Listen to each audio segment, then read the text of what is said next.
آداب ناظرین، پیش نظر ہے جناب عبید اللہ شریف کی تحریر۔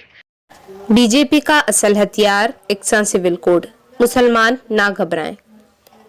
مرکزی اقتدار پر براجمان بی جے پی حکومت اقتدار پر قبضے کے لیے ہمیشہ تیار رہتی ہے۔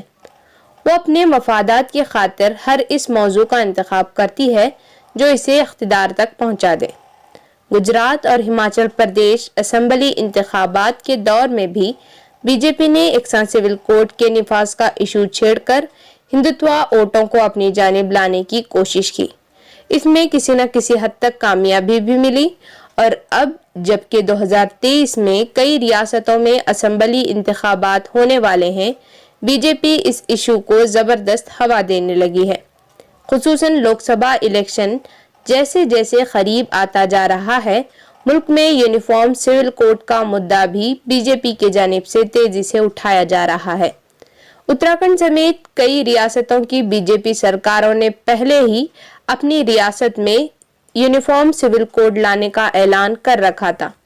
اس کے لیے کمیٹیاں بنا دی ہیں۔ اسمبلی الیکشن کے دوران بی جے پی نے گجرات میں بھی کہا کہ اگر ان کی سرکار بنی تو یونیفارم سول کوڈ لایا جائے گا۔ اگر سرکاریں چاہتی ہیں تو یونیفارم سول کوڈ لائیں، اس پر کسی کو اعتراض نہیں ہونا چاہیے۔ لیکن جس طرح سے اعلانات کیے جا رہے ہیں، اس سے ایسا لگتا ہے کہ بی جے پی سرکاروں کو یونیفارم سول کوڈ سے زیادہ اس کے ذریعے مسلمانوں کو خوفزدہ کرنے میں دلچسپی ہے۔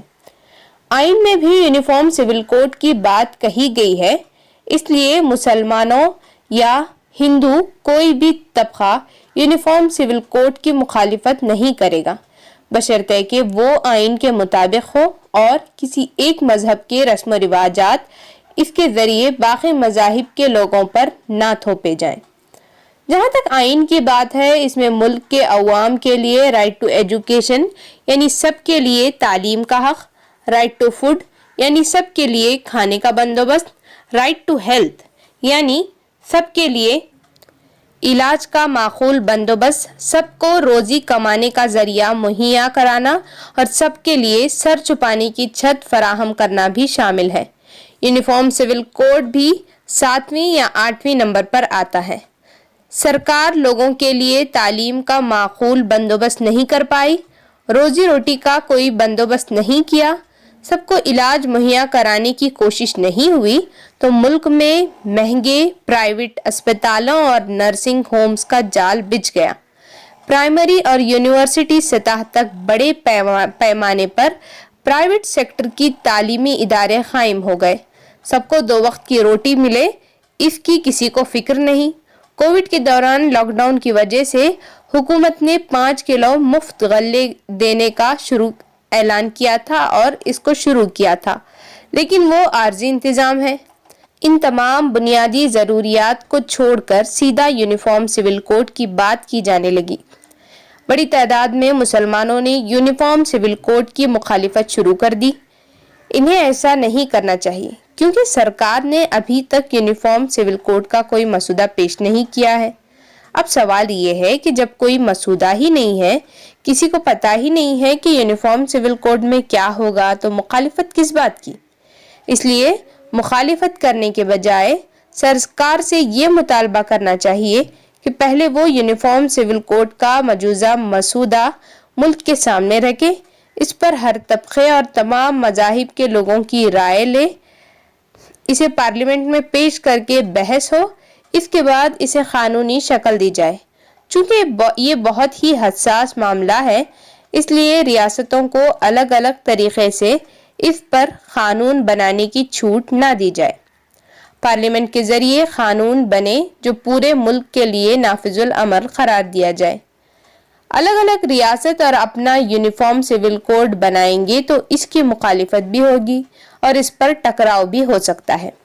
شروع میں یہ کہا گیا تھا کہ ملک میں جتنے بھی مذاہب مانے جاتے ہیں، ان سب کی اچھی اور سب کے لیے قابل قبول باتیں لے کر یونیفارم سول کوڈ کو بنایا جائے گا، تاکہ کسی بھی مذہب اور طبقے کے لوگوں کو ایسا محسوس نہ ہو کہ ان پر کسی ایک مذہب کے رسم و رواجات اور ضوابط لادے جا رہے ہیں۔ ابھی تو یونیفارم سول کوڈ کی بات کہتے وقت بی جے پی لیڈران یہ بھی دھمکی دیتے ہیں کہ اگر ہندو صرف ایک شادی کر سکتا ہے تو مسلمانوں کو 4 شادیوں کی اجازت کیوں؟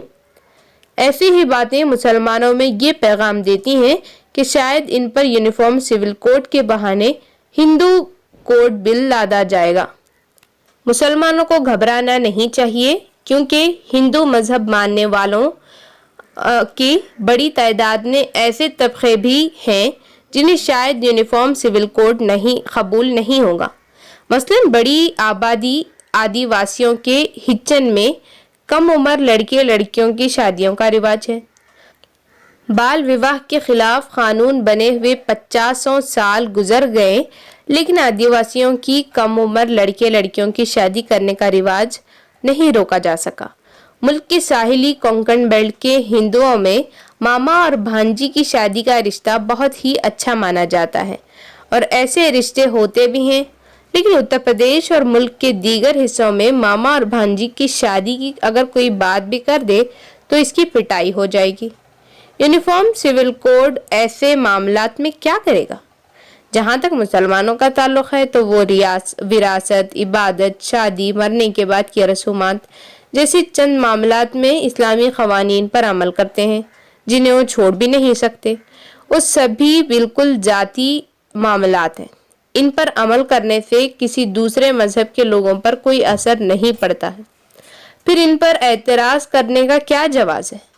باقی تمام معاملات میں تو مسلمان ملک کا قانون ہی مانتے ہیں۔ اب بڑے پیمانے پر یہ پروپیگنڈا کیا جا رہا ہے کہ مسلمان تو 4 شادیاں کرتے ہیں اور درجنوں بچے پیدا کرتے ہیں۔ سوال یہ ہے کہ کیا مسلمانوں کی شادیوں اور بچوں پر کوئی سروے ہوا ہے؟ اگر نہیں تو پروپیگنڈا کیوں؟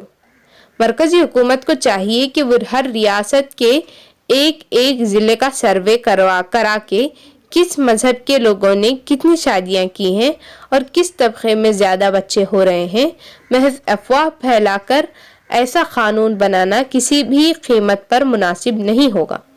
یونیفارم سول کوڈ کے سکوں کے مذہبی معاملات میں بھی دخل دے سکے گا؟ اتنی ہمت کسی سرکار میں ہے؟